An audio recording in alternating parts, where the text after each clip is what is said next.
জীবনে ভালো থাকতে হলে ব্যস্ততার চেয়ে কার্যকরী কোনো ওষুধ নেই আসলে। ব্যস্ততাই আমাদের সবকিছু ভুলিয়ে রাখে, সেটা যত বড় আঘাতই হোক না কেন।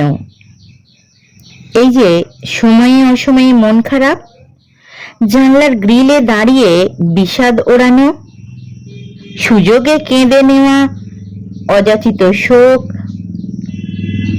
এসবের সবকিছু তখনই ঠেসে ধরে যখন আমরা ঘরের কোণে কুঁজো হয়ে বসে থাকি। করার মতো কিচ্ছু থাকে না স্মৃতির পাতা উল্টানো ছাড়া। আর যখন আমরা পুরনো সেই কালশিটে স্মৃতিগুলো উল্টাতে থাকি, তখনই রাজ্যের সব অসুখ আমাদের পেয়ে বসে। আমরাও মন খারাপই হয়ে যাই, কেঁদে চোখের কোটর ফুলিয়ে ফেলি, বুকের ভেতরের ক্ষতটাকে আরো ক্ষত বিক্ষত করি।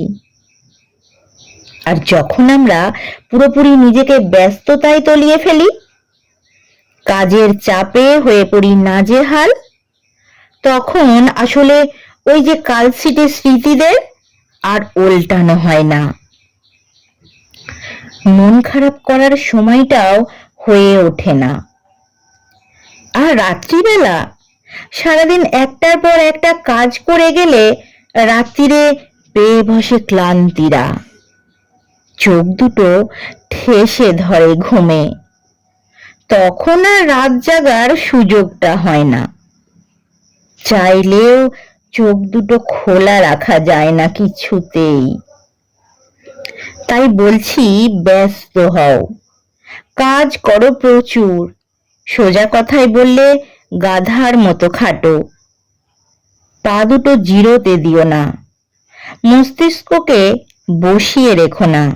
দেখবে তোমার ভালো থাকারা কিভাবে সহজ হয়ে গেছে।